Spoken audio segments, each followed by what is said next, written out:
English effortlessly. The easiest way to learn vocabulary. The most enjoyable way to learn new vocabulary. Learn new vocabulary in English. Vocabulary is important. Maybe it's the most important. In fact, that's what Steve Kaufman, the quite famous linguist, polyglot, as they call them, a man who speaks, over 20 languages now. He speaks over 20. I can't keep track because he's always adding languages. But anyway, Steve has said many times that vocabulary is the most important part of learning a language, and perhaps the most difficult part of learning a language. And it's not grammar, which is what a lot of people will think or say. It's vocabulary that is most important. And it's also the biggest challenge of learning a language. Of course, some languages, grammar is a challenge also. For many of you, English grammar is a challenge. I know that. But vocabulary, why vocabulary? And I agree with Steve. And the reason I agree is that, there's just, as he says, there's so many words to learn. Thousands and thousands and thousands. Now, to speak, to communicate, maybe you don't need so many, right? You can kind of speak very simply and use simple, common vocab, so you maybe need a few thousand words for that. But to understand, that's the challenge, especially to understand at a fluent level, at an advanced level, at a high level, to understand movies, to understand TV, to understand native speakers, to understand newspapers, books in English. You need to know a lot of words. You don't need to use all of those words when you speak, but you do need to understand them, and that's a big challenge. It's a very big challenge, okay? Because now we're talking 10,000 plus words, okay? Tens of thousands of words, and that takes quite a long time. So, first of all, welcome everybody. As always, go to effortlessenglishclub.com. That's where you get my courses. effortlessenglishclub.com. Join my VIP program or get Power English. Pronunciation course. I have many courses. Business English. effortlessenglishclub.com. That's the website. Go there. You can look at the menu and see all the courses. At the bottom of the page on my website, I have a list of all my courses.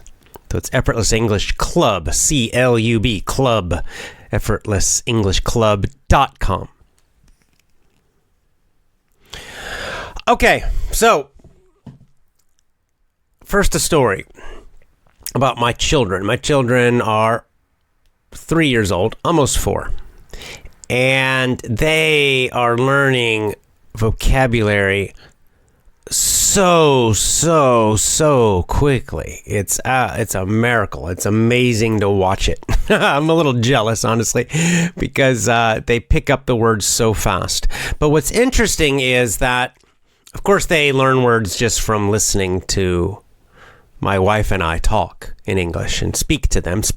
So conversation.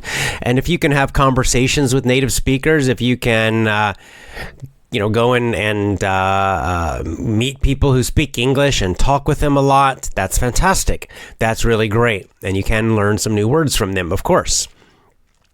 But the other way they learn new words is through stories, right? Stories. We were reading a book. We got this big book that has a lot of stories, kind of some fairly old children's stories. So, for example, there's one called Caps for Sale. Caps for Sale. And it's about a guy who has a bunch of hats on his head, a bunch of hats on his head, and he just walks around a town selling the caps. And he goes, he takes a walk, he goes outside into the country, and he sits down under a tree, and he falls asleep. And when he wakes up, his caps are gone. He only has one cap on his head. So he looks around. He's like, where are my caps? And then he looks up into the tree, and there are a bunch of monkeys in the tree. And each monkey has one of his hats, right? So then it's kind of a short little story, and my kids love this story. They love it. They love it. So I've told them this story so many times, right? Because it has pictures, and they love it. They think it's really funny with the monkeys stealing the guy's hats. And because we've read it a lot, and because they think it's so funny, they have learned a lot of the vocabulary. You know, they repeat phrases from the story now, right? So if there's a part where he walks around, he says, cups for sale, 50 cents a cup. And they say, this repeats in the story many times, okay? This little phrase, cups for sale, 50 cents a cup. The guy walks around the town saying that. So my kids, of course, they pick it up and they start copying it. Caps for sale. Now they say it all the time. Caps for sale, 50. I say, how much are the caps? And they say 50 cents, right? And they learn the word peddler. They call him a peddler. And a peddler it's a word. It means like someone who sells things. Usually someone who sells things like on the street. So a peddler doesn't usually sell things inside of a store. They usually outside selling things. We call that a peddler. And my kids know this word peddler now. Why? I mean, it's not a word they would hear from conversation with me, because it's not a word we use a lot, but they've learned it. Why? Because of the story, right? And of course, this is not the only story. This book we have so many books with all these children's stories, and we read them again and again and again. They have lots and lots and lots of these favorite stories, and they're picking up the words, and not only words, but whole phrases, whole sentences, just by listening to these stories. You know, and their vocabulary growing so fast, and with a lot of, quote, advanced words, right? Words that most 4-year-olds would not know. Not typically. But because we read so much with so many stories, we do it all the time, we have all these favorites, and we go ahead and we read things that are fairly advanced, These stories, of course, they can't read them yet. They're way too difficult for them to read. They can't read anything yet. They're just learning the letters now, and they actually can they can read a few words, a couple words, very short words like cat, dog.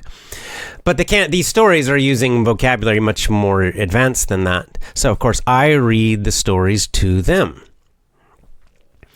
And they're getting a lot advanced phrases and grammar vocab from these stories. So here's the key point. I make no attempt, zero. I do not try to teach them vocabulary. I do not pick out words in the story and say, what's that? Now, sometimes they ask me, and then I'll try to explain. But I don't do it. I never test them on it. I never say, what does peddler mean, kids? Right? What does 50 cents a cap mean? Right? It means 50 cents each, right?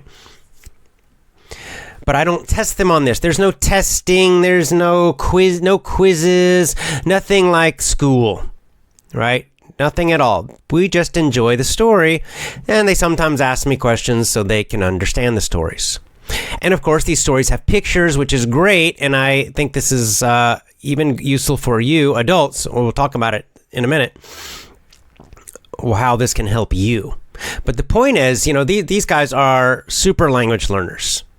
Not just my kids, young kids in general, right? If you have young kids, you've seen this happen, where they hit a point and where their vocabulary grows so fast, I can't even remember where they hear the words, because now they hear a word one time and they remember it and use it. It's amazing. Now, we adults need more repetition, but they also get a lot of repetition, right? So what can we learn from my kids' example here?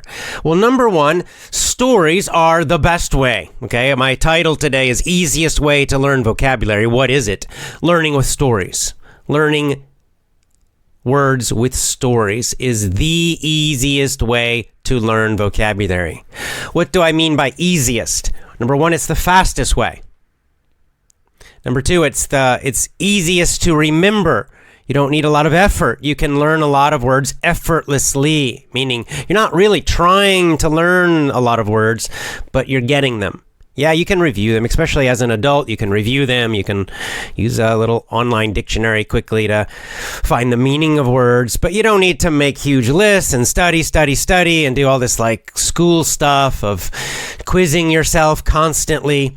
You can do it. You can make flashcards. Some people like to do that. Some people will, have review flashcards. They use some kind of app like Anki or something, but you don't have to. It's not necessary. Especially if you read and listen to the same stories more than one time. The repetition, you'll start to remember a lot of those new words just from repeating the stories. No need to do a bunch of pretty boring vocabulary review. For most people, flashcards, Anki, that kind of thing, for most people, that's boring. For me, I find it super boring. I've tried it several times at different points with different languages, and I just hate it. I never can continue doing it. I find it so boring. I'd much rather just listen to a story again and get that repetition through the story. So, stories, repetition. This is another key point. My kids, they don't just listen to the story one time, right? They love the story. It's funny to them. They like the story with the monkeys, and they want to hear it, and they want to hear it again and again. Like every day we read that story or we read from that book. There's Harold and the Purple Crayon. Some of you might know these stories. They're somewhat famous. There's I think so many it's hard to remember. Green Eggs and Ham, if you guys know that. That's a Dr. Seuss book. I do not like Green Eggs and Ham. I do not like them, Sam. I almost have the book memorized because I've read that story to them so many times that I can almost memorize the whole thing. And of course, they learn vocabulary from that because they also kind of memorize it. And sometimes they just memorize the words. They don't even really know what it means, but they like the sound of the word. And they'll just start repeating it and saying it. And from repetition... And sometimes they ask me, but a lot of times they'll just guess and they figure out the meaning just from the repetition. They'll eventually figure it out, and then it becomes part of their language that they use when they speak. So this is very, very, very, very powerful.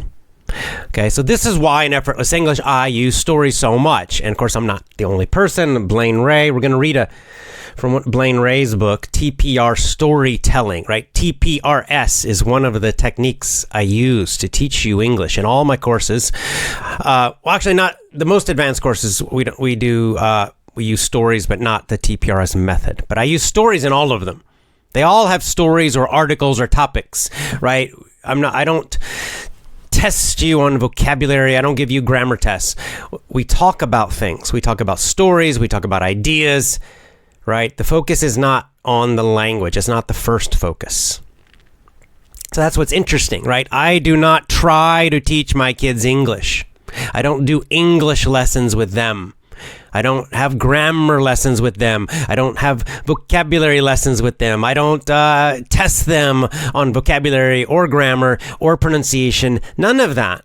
We use the language, reading stories, and of course talking to each other, conversation. And then as things come up, they learn stuff just by using and doing the language. So they're learning while doing. This is a general idea or concept for learning skills that works best. Not study, but do it and learn as you do it, even when you're really bad as a beginner. Right? This is how I learned jiu-jitsu. I'm not studying books of jiu-jitsu. I'm not just doing techniques only in jiu-jitsu. I'm doing jiu-jitsu. I'm fighting. And then I have a problem. I'm having a problem in some kind of position when I'm fighting. And now I'm like, what do I do? Right? And then I have to learn something new because I need it for this situation. Or I watch a video, or I watch another guy doing something, or I get something from the class and then I try it. Right? But I'm doing it. Same with business. You don't need to go to business school and get a master's in business. Just start a business and learn as you do it. You will learn through experience. And of course, yes, read books and take courses, but start the business. Okay, take courses and learn while you are doing it, right? So it's the same kind of idea with English. Go ahead and start using English, doing English, reading, listening to stories, talking to people, and then you'll learn as you do it, right? There's this idea in school. First you must learn, then you do, right? Like they're separate. First you spend 5 years studying English, taking tests, memorizing, and then finally you can talk to somebody and you can use it. This is the idea. Of course, it doesn't work. We all know that doesn't work. That's why you all join Effortless English. What does work is just jump in and start doing it. And then as you're doing it, you learn as you're doing it. So this is exactly what my kids do. And they're learning so fast. It's impressive. It's very, very, very impressive. So things you can learn. Number one, learn from stories. You can by reading and listening both. This you can learn with my mini stories in my courses. I use a technique called TPRS, TPR storytelling. The S part means storytelling. So it's using stories. Why stories? Why are stories so good? Why do my kids like stories? Why does that work better than a vocabulary list or tests? Right? Because it's funny, it's interesting, it's emotional. They are not focused on English. They don't think about English. They never think about English. They don't think about it. They're focused on the story. They're focused on a conversation with me. We make little stories too with their little animals. They've got these little animals, these toys, and we make stories. Oh, the penguin's sick. Like my daughter today she had a little penguin. She said, oh, the penguin's sick. He's going to the hospital. Oh, we'll put a scarf around his neck so he's warm. He's cold.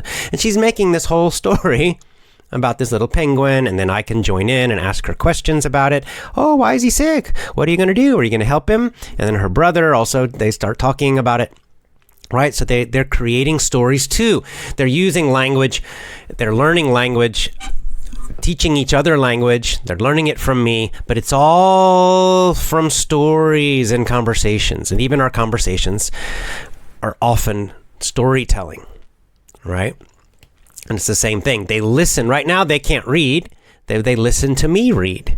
So they're listening again, listening focused. This is another key point that as a beginner and in the intermediate levels, that listening is very important. Of course, you can read if you're an adult, so you can go ahead and learn to read too, and read a lot. Reading is also fantastic, but don't forget to do a lot of listening too.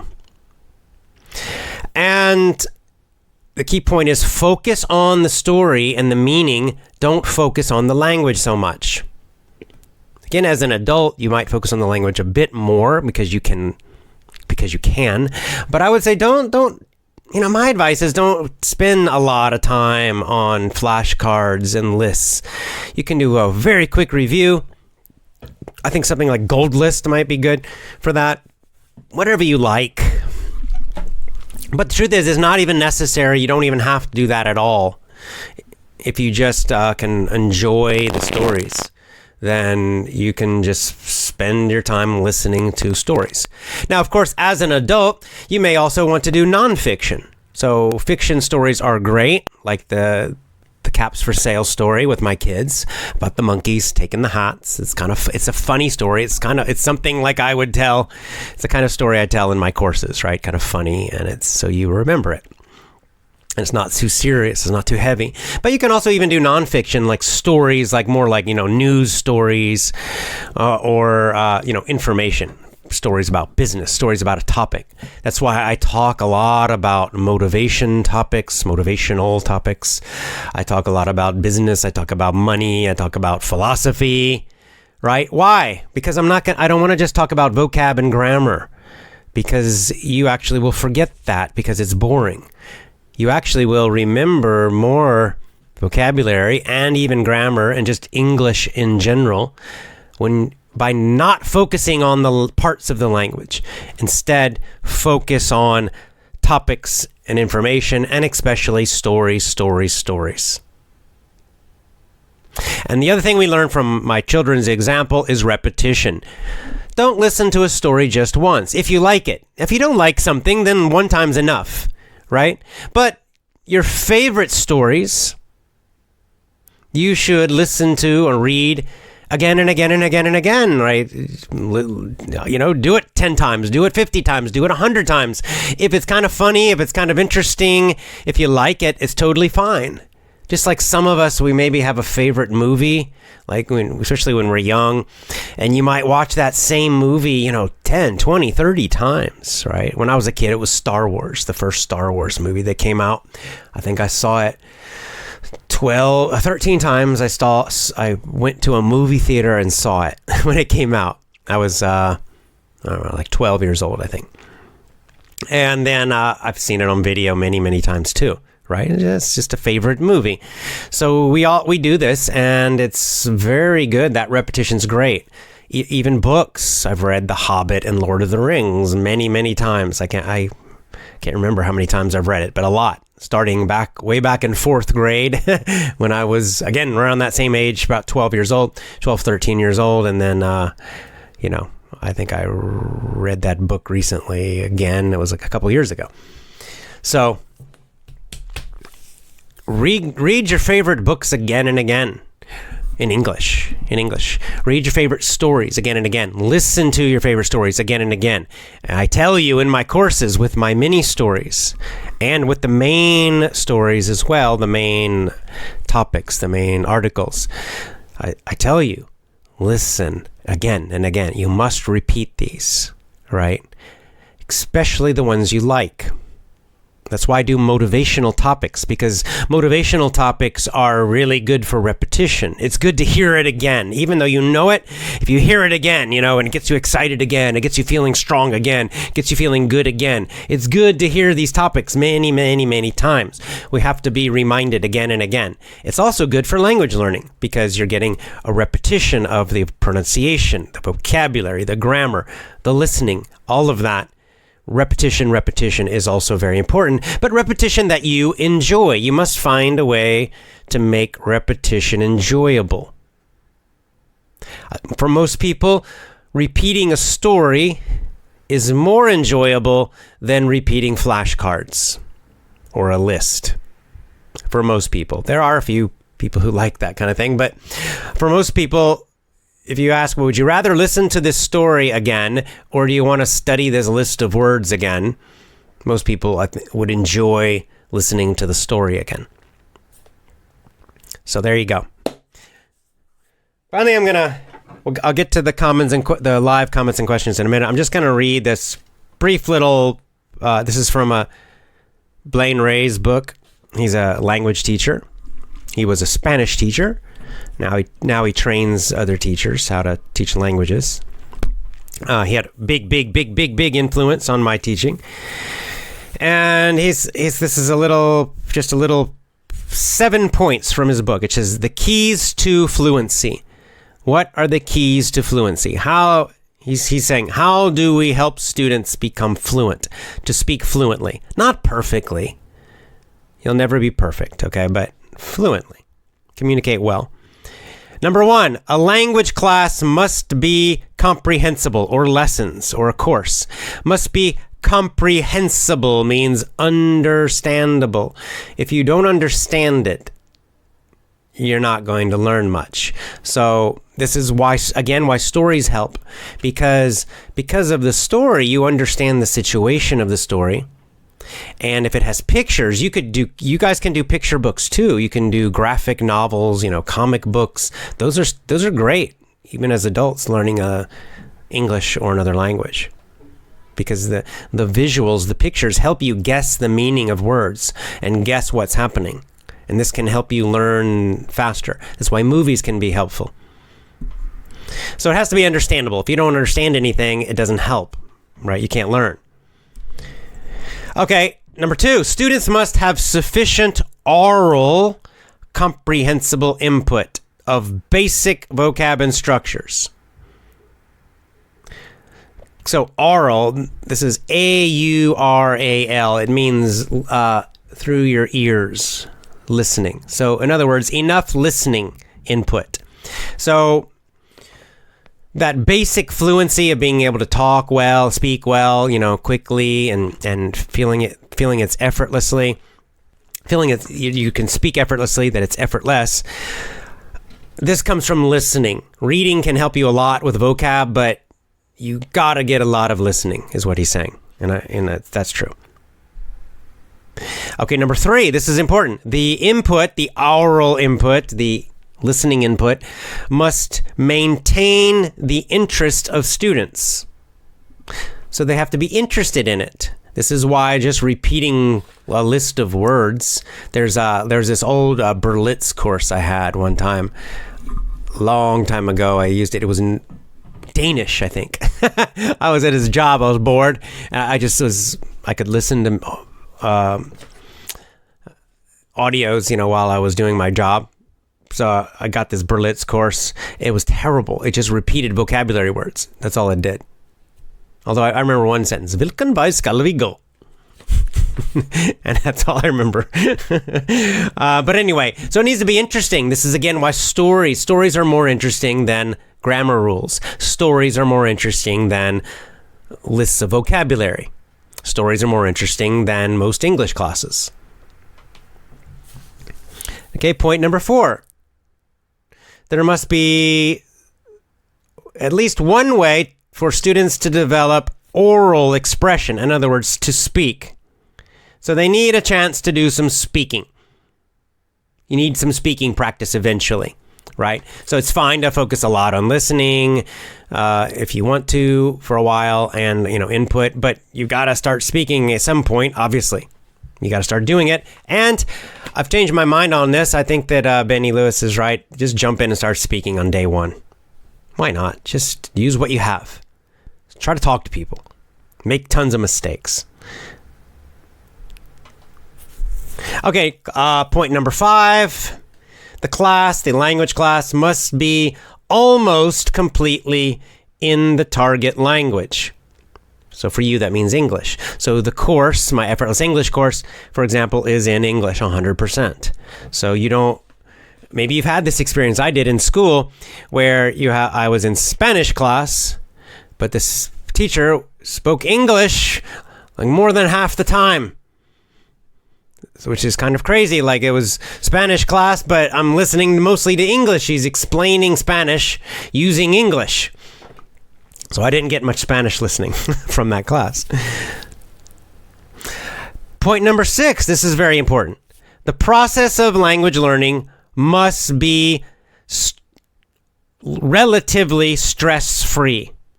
So no stress, no anxiety.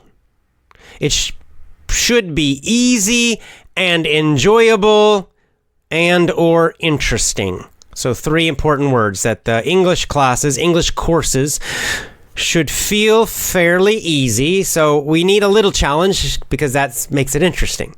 If it's too easy, it's boring. But too difficult, we become stressed out. All right?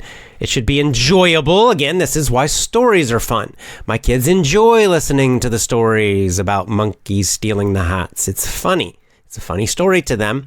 So it doesn't feel like English class to them. It's just a funny story that they like. And of course, I jump around and pretend I'm a monkey, and it's really fun, and they do too. And then finally, number 7, teacher expectations must be high. This simply means that if you're in a class with a teacher, the teacher should should believe in you, believe that you can succeed, right? Like, really believe that you can become fluent. And I definitely believe you can become fluent. I know you can. Because so many have used these methods to do it. If you're motivated, if you really want to. That's the key thing. Good points. That's from Blaine Ray. All right, so effortlessenglishclub.com. That's my website. All my courses use these exact methods. We follow all of those ideas that Blaine Ray talked about, and lots of stories, interesting motivational topics. That's why I do it that way. Okay, let's get into our live comments and questions now. Okay, I'm just going to go back up here. There are lots of them on my screen. Lots of people just saying hello, and hello to all of you. Thank you. Anna says, good hairstyle, you look handsome. My wife cut my hair. I agree. She did a good job.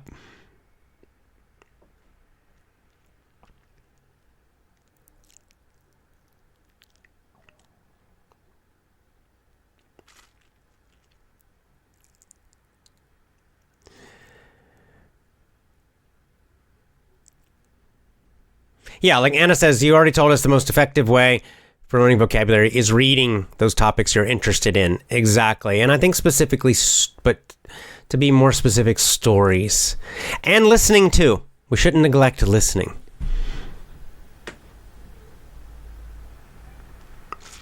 Yeah, like Anna points out, for instance, I'm really into the beauty industry now. I try to watch lots of videos connected to this stuff. It really works. Yes, and so see, this is where as an adult, not only, with kids, they like funny stories and things like this. And funny stories are good for adults and children. But as an adult, you can also do stories or information, articles, videos about any topic that you really, really like. So if you really, really like cooking, you can watch cooking videos and read recipes, and you could read books or listen to videos about cooking techniques. You could do all of this in English, and it'll be interesting to you because it's a topic that's very interesting to you. And that's generally good advice.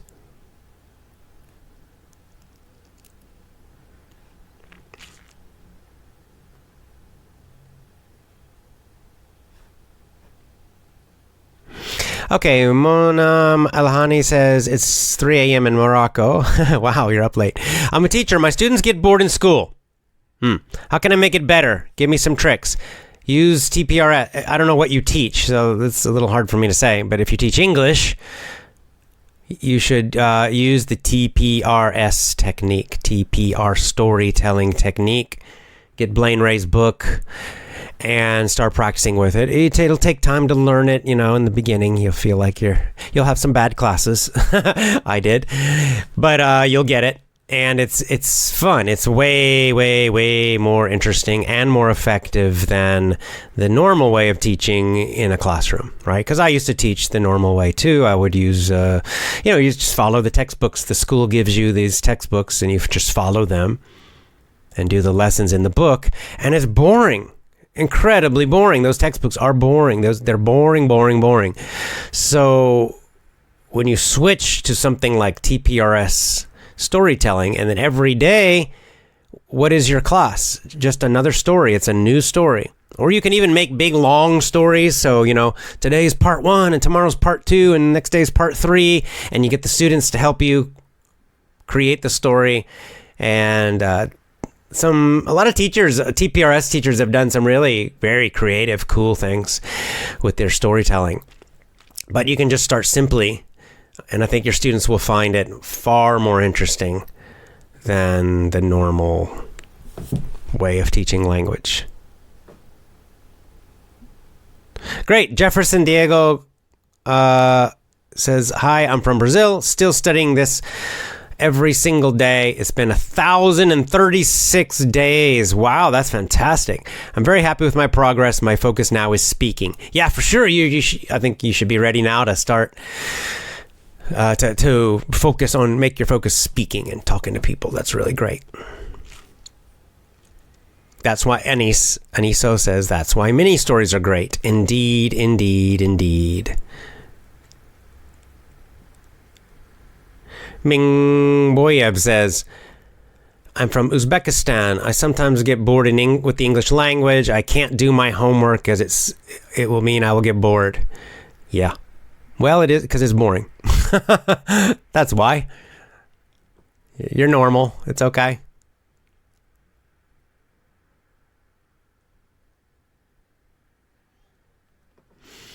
Luis Padilla says, my students, they like to learn English, but they have motivation, but they don't like to do activities or speak.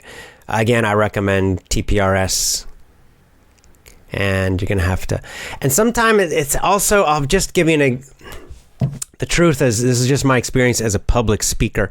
Sometimes it's like your force of will, like it's your energy as a teacher that, like, you have to be a motivator. You've got to become kind of a performer to,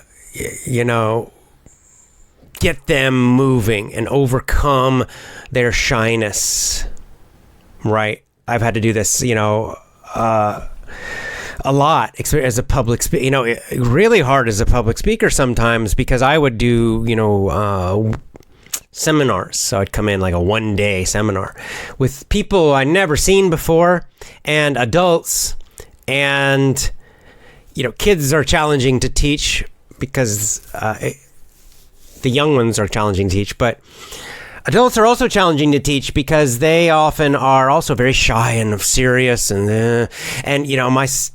my style is to get them up and shouting and moving and jumping and all these things, kind of crazy things for adults. So how do I get them to do that? How did I get them to do that? Well, I would have to have a huge amount of energy. I'd have to come in there and, the basic idea is I would not accept no. I would keep bugging them and I would get close to them and I'd be using energy and like, stand up, come on. And then they would say, maybe I would say, I want you to shout your answer. I'll ask you a question. Was there a dog? And you say, yes. And then I'll say that to them, right? I'll say, I want you to shout with energy and use your body. What did they do the first time? They go, yes. Yes, kind of shy. They didn't shout. They don't use their body. They don't use a loud voice. So this is the challenge now as a teacher. If you accept that, if you accept their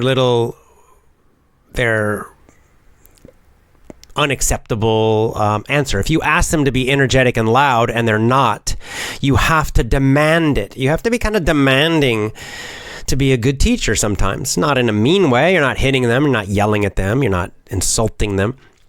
But on the other hand, you don't accept no, and you don't accept, this is what Blaine is saying, that you have high expectations. That was point number 7. You will keep doing it until you get the response you want. So if you want a high energy class, you ask them to do something and you say, shout your answer with a strong voice and a smile. And they go, yeah. What do? You can do it in a funny way. I always do it in a funny way. I'll say, what was that? That was terrible. That was no energy at all. Let's try it again. Not this. Yay. Let's try it a little more energy. That was a 1. I want a 10. 10 is maximum energy. That was a 1. Let's try 3. Give me a 3. And they'll go, yay. A little more. And then you'll say, okay, that was a 3. That was okay. Let's try it again. And you just keep doing this. I'll do the whole class. I'll do 30 minutes until I get them yelling and doing what I want. I will not keep going to the next point. See, we have these lesson plans as teachers sometimes, and we think we have to do everything in the lesson. But this is the most important thing. If you can't get them, you have to win the audience, okay? And your class is the audience. Until you get them, showing you the proper energy and giving you the right responses and having that, that focus, that energy, then nothing else matters. A group that does this so well is PASL down in Vietnam, that I've been working with them for so many years now. They are fantastic, and that's what they do. They understand this, and their teachers are absolutely incredible.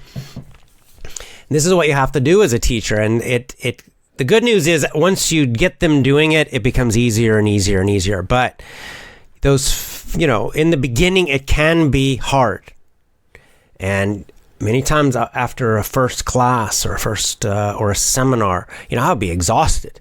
I'm sweating and I'm jumping and shouting and I'm pouring all my energy into them. Like I said, if with a class you see again every day, you don't need to be that high. You don't need to give that much effort always, but in the beginning you do. Until you overcome and get the response you want, you must expect the best from them. If they don't give you the best, you demand it. in a fun, you demand it in a nice way, in a smiling way, in a funny way. You joke, you tease. I like to tease them a lot. Teasing is a great way, right? You don't yell at them. That sucked. What's wrong with you kids? Don't do that. That's terrible. Okay. But you say, what? You kind of just exaggerate and be funny. Like, what was that? Oh my God. Did you guys need some coffee? What's wrong with you? Are you asleep? Oh, that was terrible. No energy at all. I'm 55 years old. How old are you? 18. I've got more energy than you. What's wrong with you? Come on. And then, let's try it again. Come on, let's do it. All right, one more time. Was there a dog? Yes. Okay, that was so-so. That was a 5. I want 10. Look, a 10, you can't sit in your chair. You got to stand up. A 10, you've got to jump. A 10, you've got to shout. Let's try it again. They do it again. A little more energy. It's still not a 10. Do you stop? Do you say, that's good enough? No, you expect the best. You say you want a 10 in energy, highest level.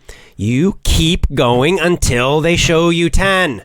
Not 9, not 8, not 7. You keep going, you keep demanding, you keep teasing, you do anything and everything you need to do until they are shouting and jumping and going crazy. And then when they do it, you're just like, yes, that's a 10. That's what I want. Okay? Then you continue with your story, continue with your lesson. What will happen? They'll give you that 10 energy for probably 5 minutes, and then it'll start to drop again. This is just natural. It's going to drop, okay? Because, they get a little tired. They lose their focus.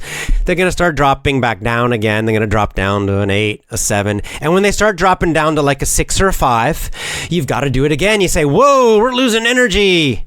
What was that? We're back down to 5 again. All right, everybody stand up. Let's do it again. I want a 10. Let's go. And you got it. You're going to have to keep doing this again and again. Okay? Teaching can be hard work. Okay? It requires energy. Now, the good news is storytelling, TPR storytelling, this way of teaching, you don't need to plan so much. You don't need some teachers plan their classes. Like they spend hours every day planning their classes. It's not necessary to do. Once you get used to the technique, it's almost no planning. You write down a couple of vocab words or one grammar point that you want to focus on, and then go in and start telling stories. You get really good at it and you can do it fast. That's the good news. That makes it easy. But the part that makes it challenging is you've got to give some energy. Okay?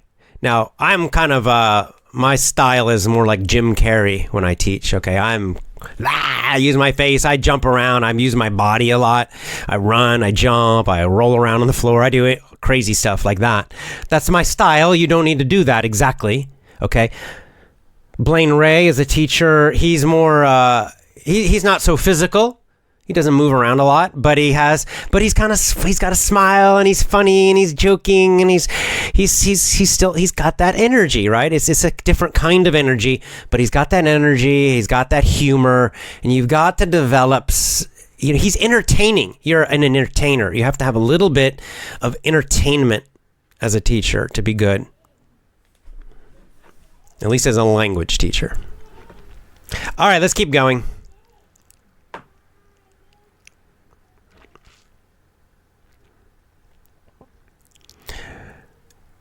Olga says, my 4-year-old daughter sometimes gives out compound phrases that not even an adult uses in his life. Sometimes I get so funny I can't stop. I know, right? It's absolutely amazing. My kids are starting to do this too.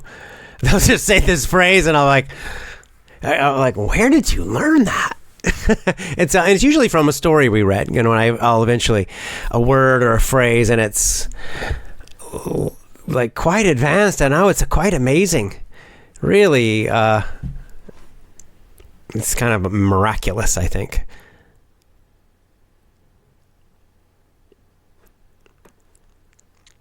Yeah, Anna says, my child likes exactly one fairy tale. I've read it lots of times. Sometimes I close my eyes and start to retell it. My kid stops and tells me, why don't you read it? Yeah, exactly. If you've got kids, you'll know, like, some of these stories, you just memorize them, right? Because your kids like them so much. They want to hear them again and again and again. Like, there's some of them, I'm the same. I don't even look at the page anymore. I can say it. I don't need to read it.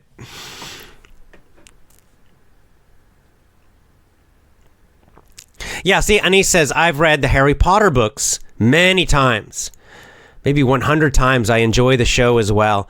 Yeah, and see, this is great. You can read the book and read it many times. Books. And you can also then go watch the movies. And then you get the audio input. And you can get an audio book and listen to it. All right? And you can get all that repetition. And if it's something that you do this with your favorites. You don't have to do this with everything. But the ones you really, really like, absolutely repeat them a lot.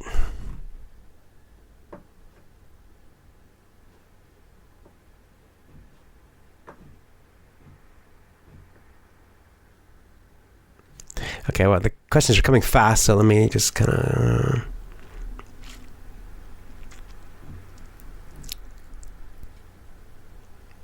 A lot of Harry Potter fans. Yong Yang says, there are about 80 words or phrases in one chapter that are new to me when I read Harry Potter.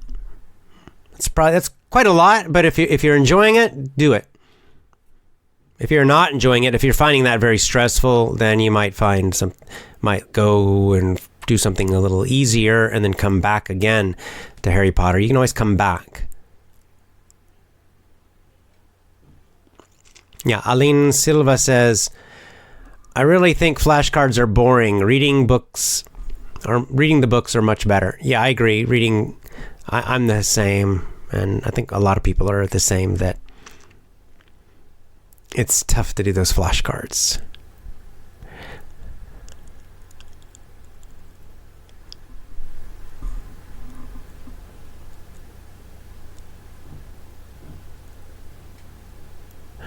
Anna's asking me, what's your attitude towards Harry Potter, AJ? I'm 30 years old. I've never read it. Could you advise me to read it? I have never read it.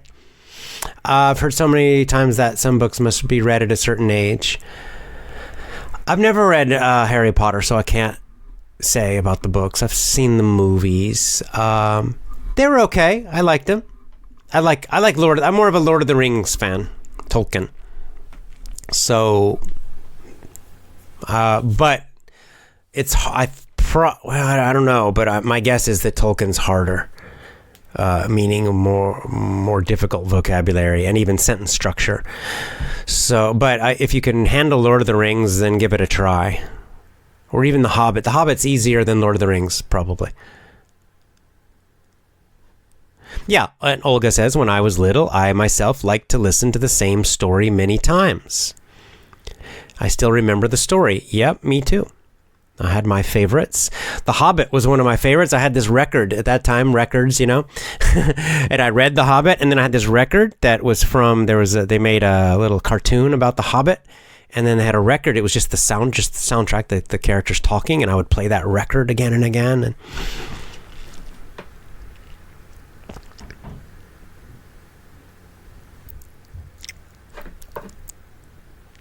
Adi the Thai says, I'm an English tutor for little kids.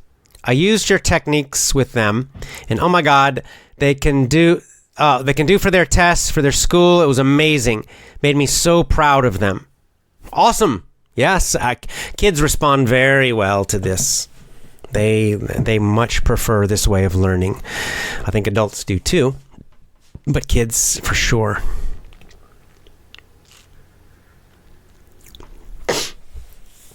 NJ says, do you have a suggestion for a 10-year-old boy? He's not a Harry Potter fan, but he's more of a ninja type. Maybe comic books like anime. You have to find it in English, though, of course. But you could probably find some. I don't know specifically ninjas, but try to find some ninja anime, manga, comic books. In English about ninjas. Or even just other stories about ninjas in English. You have to do some research on, get online and see what you can find.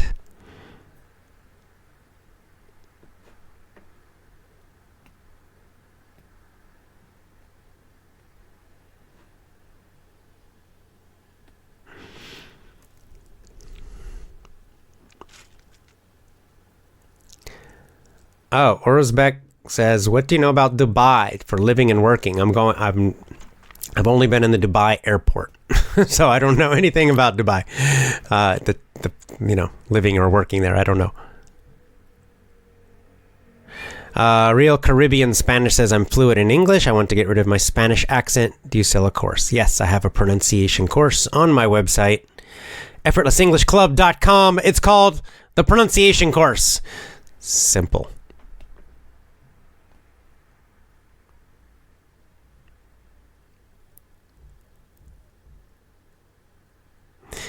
Olga says, we had a scandal in Russia. A well-known psychologist traveled to cities. He was very cheerful and energetic, kept the audience under control. Other day, he had a conflict with one of the inadequate listeners. He hit her with a bag. It's unclear how to keep the audience properly. Well, if you're possibly going to have a hostile audience or just not a hostile people in it, then you need to have security. Because, the speaker shouldn't be the one doing this. He should have had security guards come and take the person out. That's how you do it. If someone who's disrupting your speech, and causing problems, because they're crazy people all around, or people who just like to do that to get attention, you just have to have them removed. But you don't want the speaker to have to interrupt what they're doing and go over and deal with that. You can deal with smaller things as a speaker, but when it gets to that level, ideally just say, security, get this person out of here, right? So he made a mistake. He should have had some security guards do it.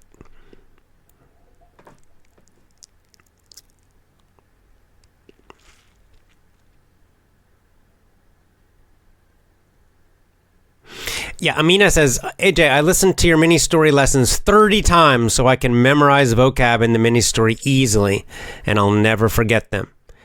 Right, exactly. And you will when you use my mini story lessons. That is exactly the point. Now, and you're also, by the way, you're also learning the grammar. You probably don't realize that you're learning the grammar.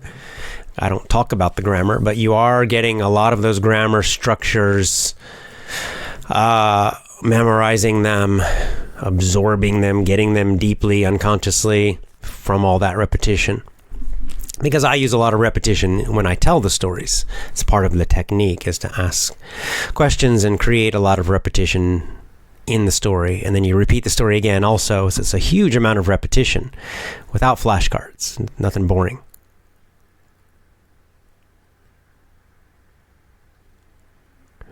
This is a very specific question.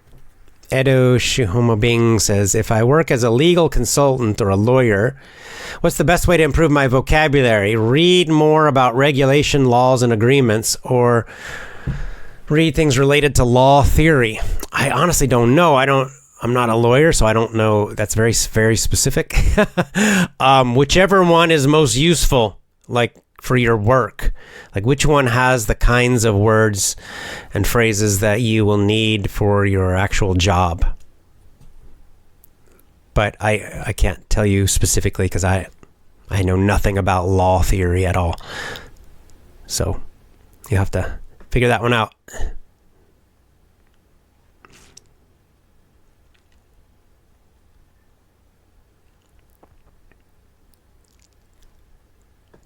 Oh yeah, Adi is doing weightlifting while listening to this podcast.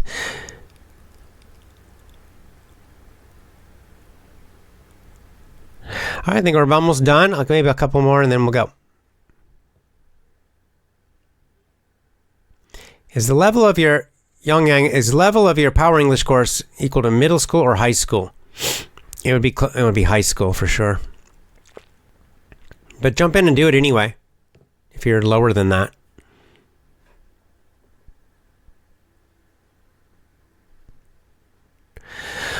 AJ, Amina says, what kind of books have you been reading recently? I've been reading cookbooks. I'm learning to cook. 55 years old, and I'm finally learning to cook because of my children. So I've decided to start doing more of the cooking in our family. So my wife does a lot of other stuff, and also just because I used to go out to restaurants a lot, and now I don't. I want to. So I've decided I'm going to try to really learn to cook and like make decent food and stuff that tastes good. So I've been reading not just cookbooks, but watching videos and reading books about like cooking techniques. I mean, really basic, like how to chop an onion, how to dice an onion. And also I found a few more things like just about cooking theory, like some chef training things, just about how to combine flavors, how to put flavors together, sweet and sour and salty and spicy, and put them together to make something that tastes good, how to make sauces.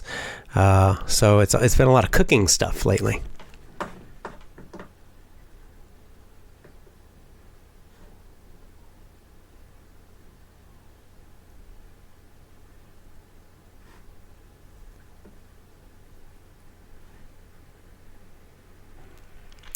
Grammar Detective says, hi, I am an English teacher, coach from Canada, and a live streamer. I'm a big fan of what you do. Keep being great. Thank you.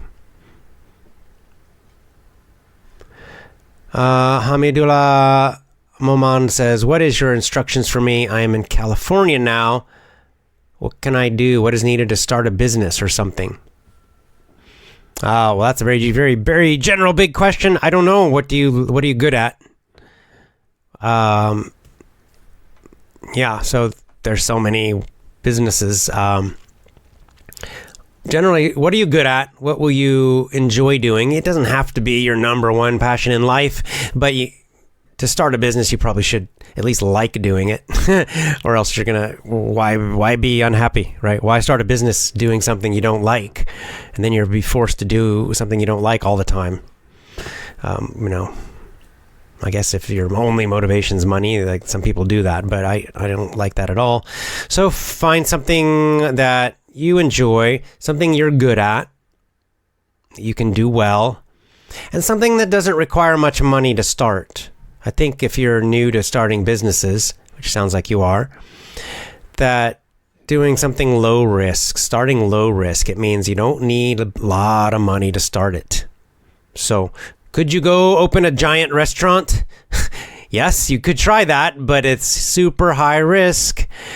If you can get the money from a bank or somebody, borrow the money, or even if you have the money yourself, you could do it, but it's a giant risk if you've never done that before, because it's a hard business and can eat up a lot of money. I would recommend starting with something small, maybe even just a service business something you can do to help people.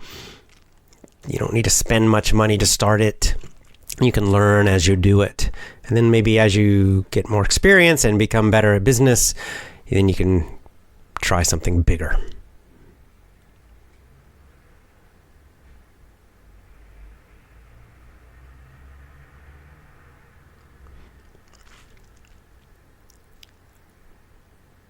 Oh, Roberto Hernandez says, I bought your book. It's excellent. Thank you, Roberto.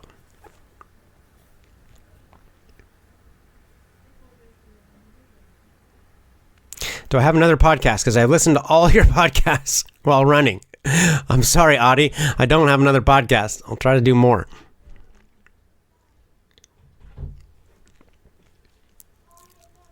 English, your Indian friend. You're not replying on Gab. I've improved. Yeah, I haven't been active on Gab for a few weeks. I've been obviously I haven't done any podcasts either. So I've taken a little break the last, couple months since the new year. Haven't done much. Tried to get more active again.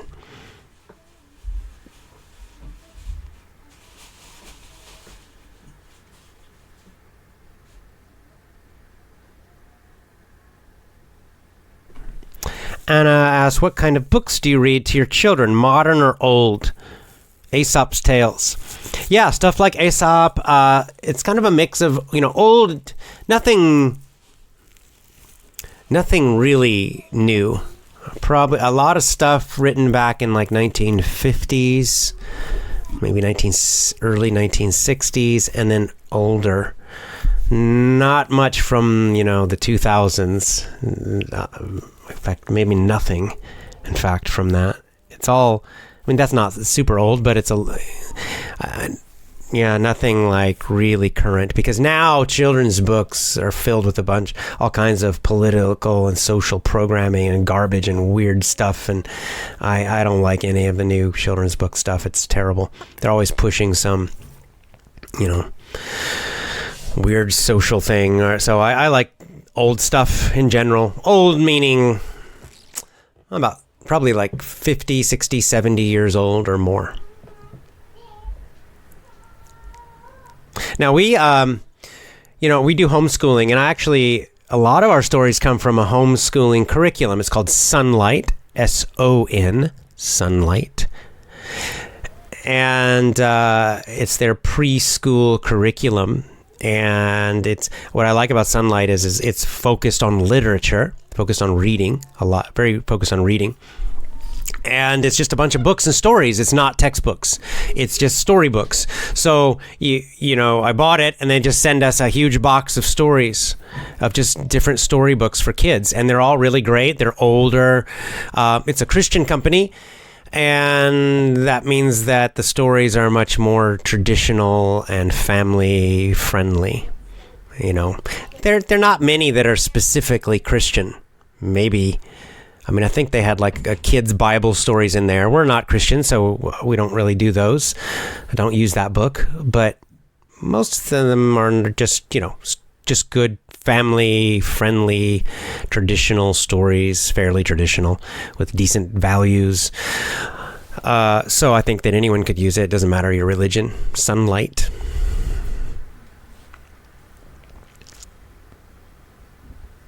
Oh, Adi, thank you for the donation. Taibot, 29 Taibot. Thank you very much.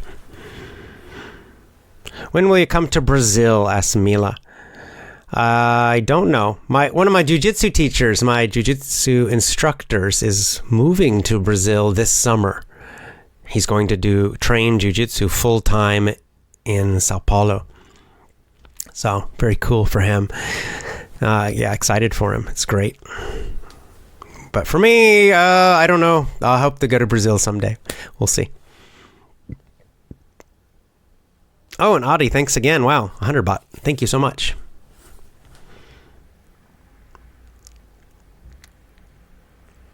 Okay, finally, I'll finish this one. English for All. Please recommend me a book for the TPR method. Okay, good. Yeah, let me show you the book, and then we'll finish here. So for all you teachers out there, any of you who teach any language teaching, so if you're an English teacher or if you teach any language, meaning teaching as a foreign language, right? So you can use this method for any language: Spanish, Japanese, Chinese, English. It doesn't matter. My best recommendations for teachers like me is the TPR storytelling method. I think it is the number one best method, and this is from a lot of years of experience in classrooms. And I tried a lot of methods, and I did all the traditional methods and used all the popular textbooks at the time. And I've done all that, all the activities and all. I did it all, and this is what works best for you teachers out there, and that is this. So let me just hold it on the screen if you're looking. So this is the book, and it's Blaine Ray's book, and the title, Fluency Through TPR Storytelling. TPR, just the letters TPR. Again, Fluency Through TPR Storytelling. This is the best teacher training book I know for language teachers. Fluency Through TPR Storytelling, Blaine Ray. This is the foundation of effortless English right here. To the language part. Of course, I've added in NLP and other things as well, but for just pure language teaching, Fluency Through TPR Storytelling by Blaine Ray. R-A-Y is his last name. And I think for any of you who are teaching, especially any of you teaching in a classroom, you're teaching in a school, you've got a class of students, you've got 20, 30 or more students, and you've got to keep them interested every day, and you want to get results. You really want them to learn speaking, not just pass a test, some grammar test, not just memorize a bunch of stuff and then can't use English. You really want your you really want your students to succeed and develop some real listening and speaking ability, real English ability, use TPRS, TPR Storytelling. That's the best book. All right, guys, that's all for now. As always, go to effortlessenglishclub.com, effortlessenglishclub.com. Get my courses. My courses use this method, storytelling. It is the easiest way to learn vocabulary, also the easiest way to learn grammar. You will learn the fundamentals of grammar, English grammar. Through these stories, you will not think about English rules. You won't think about grammar rules. You won't have to. You'll develop these automatically, effortlessly, unconsciously by repeating the stories. So this is the way to do it. My courses, all of my courses are at effortlessenglishclub.com.